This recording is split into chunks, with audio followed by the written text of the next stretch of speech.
तो हेलो दोस्तों, स्वागत है आपका फिर से एक और नया अमेजिंग इन्फॉर्मेटिव वीडियो में। तो आज हम इस वीडियो में न्यूरोबियॉन टैबलेट्स के बारे में बात करने वाले हैं। बहुत लोग न्यूरोबियॉन टैबलेट्स जो है इसको जानते होंगे और बहुत लोग इसका यूज करते होंगे। तो आज हम जानेंगे इनके डोजेज क्या होते हैं, साइड इफेक्ट क्या होते हैं, इनमें कौन कौन से कंपोजिशन होते हैं, किसे लेना चाहिए और किसे नहीं लेना चाहिए, किस ड्रग के साथ ये अपना इंटरफेयर करते हैं यानी कि इंटरेक्ट करते हैं। जानेंगे सारी जानकारियां इस वीडियो में। यदि आप इस चैनल पर नए हों तो चैनल को सब्सक्राइब और वीडियो को लाइक अवश्य कर लें, क्योंकि इस चैनल पर ऐसी और अमेजिंग इन्फॉर्मेटिव वीडियो अपलोड होती रहती हैं। चलिए हम वीडियो करते हैं स्टार्ट।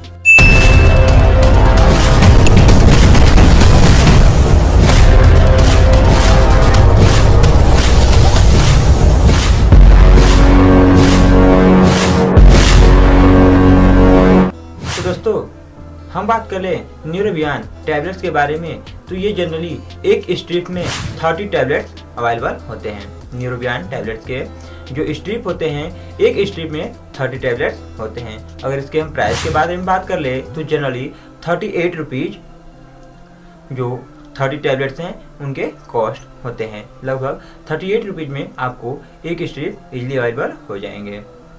अगर हम इनके कंपोजिशन के बारे में बात करें कि इनमें कौन कौन से कंपोजिशन मिले होते हैं, तो इनमें generally vitamin B1, B2, B3, B5, B6 and B12 जो विटामिन है वो इनमें मिले होते हैं।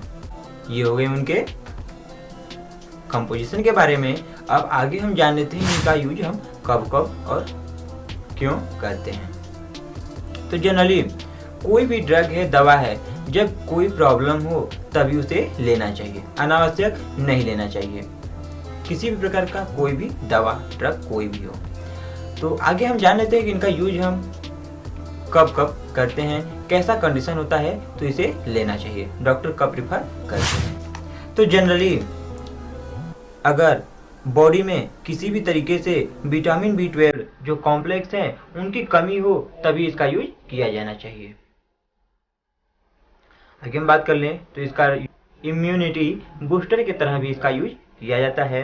वीकनेस, कमजोरी में, भूख न लगता हो उस केस में, स्किन रैशेज हो उसमें इसका यूज किया जाता है। फैटिक, क्रैक अराउंड माउथ यानी कि जो चेहरे हैं उनके आसपास फटा फटा सा हो, स्किन रूखा सा हो, उस केस में इसका यूज किया जाता है।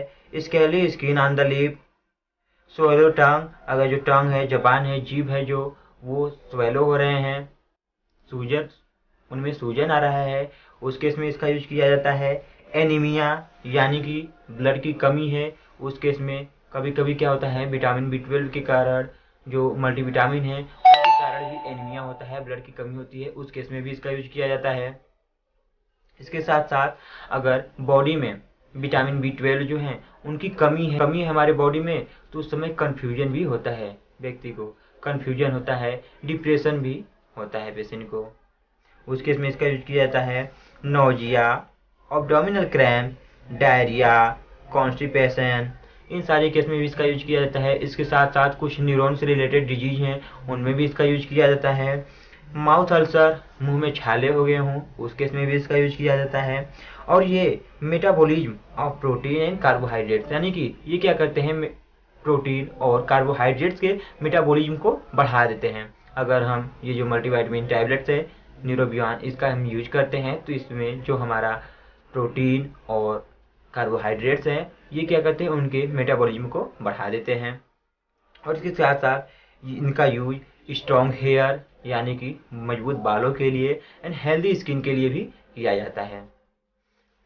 और इसके साथ साथ अगर जैसे कि टिंगलिंग में भी इसका यूज किया जाता है, यानी कि अगर हाथ पैर में झिनझिनाहट रहता है, कंपन करता है हाथ पैर, उस केस में भी इसका यूज किया जाता है।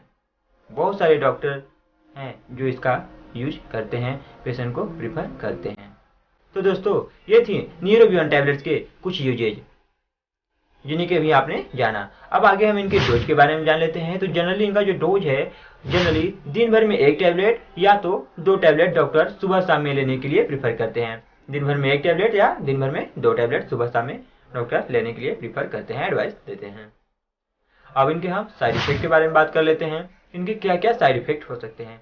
तो जनरली जो कॉमन सिम्टम्स होते हैं साइड इफेक्ट के, नोजिया, वोमिटिंग, डायरिया, कॉन्स्टिपेशन, ये सारे हो सकते हैं। इसके साथ साथ जो यूरिन एक्सक्रीशन है वो बढ़ सकता है, स्किन पर रैशेज हो सकते हैं और एब्डोमिनल पेन भी हो सकता है, पेट में दर्द भी हो सकता है इस टैबलेट को लेने पर। ऐसी कोई भी समस्या आपको टैबलेट्स के लेने पर दिखाई देती है, परेशानियां आती हैं, तो आप अपने डॉक्टर से तुरंत ही सलाह लें। अब आगे हम इनके प्रिकॉशन के बारे में बात कर लेते हैं कि इनका यूज हम किस किस कंडीशन में, किस डिजीज में नहीं कर सकते हैं। यदि लीवर, हार्ट और किडनी से रिलेटेड कोई डिजीज है, क्रोनिक डिजीज है, उस केस में इसका यूज नहीं किया जाता है। डॉक्टर अगर करते हैं तो अपने कंडीशन के अकॉर्डिंग, प्रिकॉशन के अकॉर्डिंग, और इसके साथ साथ इस प्रेगनेंसी और लैक्टेशन में भी सेफ होता है, किया जा सकता है, लेकिन जो डॉक्टर होते हैं उनके एडवाइस के आधार पर ही। और उसके साथ साथ बात कर लें, अगर किसी पेशेंट का जो शुगर लेवल है वो बढ़ा हुआ है, हाइपरटेंशन है, उस केस में भी इसको प्रिकॉशन के अंडर ही लिया जाता है। डॉक्टर जनरली लेने के लिए भी नहीं बोलते हैं। और किसी प्रकार से कोई ब्लीडिंग डिसऑर्डर है, उस केस में इसको अवॉइड किया जाता है, नहीं लिया जाता है। अब हम बात कर लेते हैं आगे ड्रग इंटरेक्शन के बारे में। ये किस ड्रग के साथ इंटरेक्ट कर सकते हैं, किन ड्रगों के साथ इनको नहीं लेना है, किन दवाओं के साथ नहीं लेना है। तो दोस्तों, आइसोनियाजाइड, फ्रूसेमाइड, साइक्लोवीर और हाइड्रिलाजीन, ये जो ड्रग हैं, दवाएं हैं, इनके साथ जो न्यूरोबियन टैबलेट्स है, इनका यूज नहीं किया जाता है। ये अपना अगर लेते हैं तो अपना अलग एक्शन दिखा सकते हैं, ड्रग के साथ इंटरेक्ट कर सकते हैं। यदि आपको कोई ऐसी दवाएं चल रही हो तो आप अपने डॉक्टर को तुरंत ही बताएं। अगर वो प्रिस्क्राइब करते हैं और आपको heart, liver, kidney, hypertension and sugar से रिलेटेड कोई प्रॉब्लम है, उस केस में भी अपने डॉक्टर को तुरंत ही बताएं कि हमें ये सारे कंडीशन है, ये सारी परेशानियां होती हैं, जिससे कि जो डॉक्टर हैं वो इस दवा का यूज ना करें, प्रिस्क्राइब ना करें। आप भी से, डॉक्टर भी से। तो दोस्तों, आशा है कि ये छोटी तथा महत्वपूर्ण जानकारी आपको अच्छी लगी होगी, वीडियो अच्छा लगा होगा। अगर वीडियो अच्छा लगा तो चैनल को सब्सक्राइब और वीडियो को लाइक अवश्य करें। तो आज के लिए बस इतना ही, मिलते हैं नेक्स्ट वीडियो में नेक्स्ट टॉपिक पर। तब तक के लिए जय हिंद, जय भारत।